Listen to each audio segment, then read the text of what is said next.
पुरोहित रावण की दक्षिणा, एक अद्भुत भाव विभोर कर देने वाला प्रसंग। जय श्री राम दोस्तों।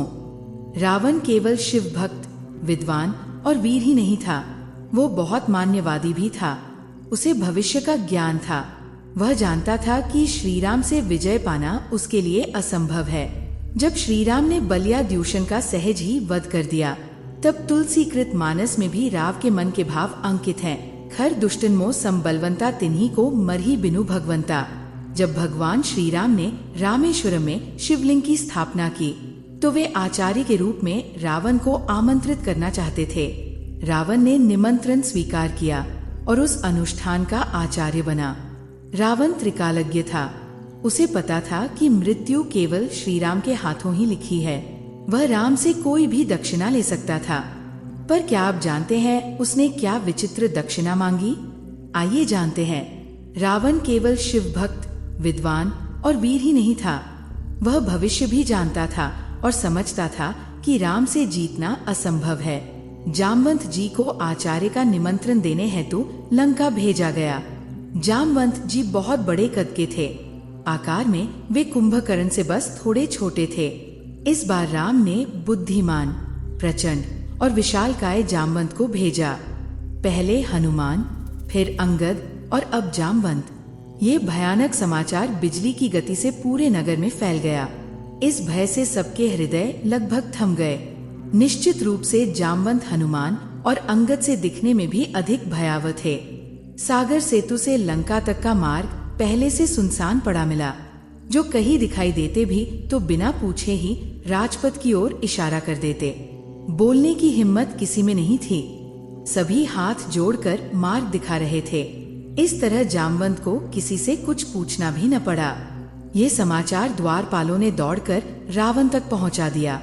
स्वयं रावण राज दरबार तक जाकर उन्हें लेने पहुंचा। अभिवादन देखकर जामवंत ने मुस्कुराते हुए कहा, मैं अभिनंदन का पात्र नहीं, मैं वासीराम का दूत बनकर आया हूँ। उन्होंने आपको सादर प्रणाम कहा है। रावण ने सविनय कहा, आप हमारे पितामह के भाई हैं, इस नाते आप पूज्य हैं, कृपया आसन ग्रहण करें। यदि आप मेरा निवेदन स्वीकार करेंगे तभी मैं आपका संदेश शांति से सुन पाऊंगा। जामवंत ने कहा, मुझे कोई आपत्ति नहीं, और वे आसन ग्रहण कर बैठे। रावण ने भी अपनी जगह संभाली। तदुपरांत जामवंत ने फिर बताया, वनवासी राम ने आपको प्रणाम कहा है। सागर सेतु निर्माण के बाद वे शीघ्र ही महेश्वर विग्रह की स्थापना करना चाहते हैं। इस अनुष्ठान को संपन्न कराने हेतु उन्होंने ब्राह्मण, वेदज्ञ और शिव भक्त रावण को आचार्य बनाना चाहा है। मैं उनकी ओर से आपको आमंत्रित कर आया हूँ। रावण ने मुस्कुराते हुए पूछा, क्या राम द्वारा महेश्वर विग्रह स्थापना विजय कामना से की जा रही है? निश्चित ही, श्री राम की महेश्वर के प्रति पूर्ण भक्ति है, जामवंत ने उत्तर दिया। रावण ने हंसकर कहा, यह प्रस्ताव अत्यंत गंभीर है। लंकेश्वर ऐसे प्रस्ताव कभी भी अस्वीकार नहीं करेंगे। तुम्हें किसने मध्यस्थता करने को कहा? उसने कठोरता से कहा। जीवन में पहली बार किसी ने रावण को ब्राह्मण मानकर आचार्य बनने योग्य कहा था। क्या रावण इतना मूर्ख कहलाना चाहेगा कि भारत के प्रमुख ऋषियों के यजमान के आमंत्रण और अपने आराध्य की स्थापना के लिए आचार्य पद अस्वीकार कर दे? परंतु यह भी देखना आवश्यक है कि जब वनवासी राम इतने बड़े आचार्य को आमंत्रित कर रहे हैं, तो क्या वह स्वयं भी यजमान के रूप में योग्य है या नहीं? जामवंत ने कहा, आप जानते हैं कि त्रिभुवन विजय राम अपने शत्रु के देश लंकापुरी में आए हैं। यदि हम आपको यही बंदी बना लें और वापस न जाने दें तो आप क्या करेंगे? जामवंत खुलकर हंसे। मुझे रोकने की शक्ति समस्त लंका के दानवों के संयुक्त प्रयास में भी नहीं है, परंतु मुझे यहाँ किसी प्रकार की विद्वत्ता दिखाने की अनुमति नहीं है और न आवश्यकता। ध्यान रहे, मैं एक उपकरण वाले स्थान से बोल रहा हूँ। धनुर्धर लक्ष्मण ने पाशुपतास्त्र हाथ में धर रखा है। यदि तुम में से किसी ने भी मेरी रक्षा न की तो वह पाशुपतास्त्र दानव कुल का सहार करने हेतु क्षिप्त हो जाएगा। इसलिए भलाई यही है कि आप मुझे सम्मान पूर्वक लक्ष्मण के समीप सुरक्षित भेजिए। ये सुनते ही दानव भयभीत हो गए। प्रहस्त का शरीर पसीने से तर हो उठा और लंकेश्वर भी कांप उठे। पाशुपतास्त्र महेश्वर का अमोघ अस्त्र था। इसे समतुल्य 2 धनुर्धर एक साथ प्रयोग नहीं कर सकते थे। अब भले ही वो अस्त्र मेघनाद के पास भी हो, जब लक्ष्मण ने उसे संधान में ला ही दिया है तो उसका कोई प्रतिकार संभव न था। रावण ने शांत होकर कहा, आप पधारें। यजमान उचित अधिकारी है, हमें अपने दूत को संरक्षण देना चाहिए। मैं राम से कहूंगा कि मैंने आपका आचार्य बनना स्वीकार कर लिया है। जामवंत को विदा कर देने के तुरंत बाद रावण ने सेवकों को आवश्यक सामग्री तैयार करने का आदेश दिया और स्वयं अशोक वाटिका गए। आचार्य का सामान यजमान को उपलब्ध कराना आचार्य का कर्तव्य होता है। रावण जानता था कि वनवासी राम के पास क्या क्या होना चाहिए। अशोक उद्यान पहुंचते ही रावण ने सीता से कहा, राम लंका के समीप समुद्र तट पर महेश्वर लिंग की स्थापना के लिए जा रहे हैं और उन्होंने रावण को आचार्य का पद दिया है। ये दायित्व आचार्य का भी है। गृहस्थ बिना अर्धांगिनी के अनुष्ठान अपूर्ण होते हैं। विमान पर बैठ जाओ, ध्यान रहे वहाँ भी तुम रावण के अधीन ही रहोगी।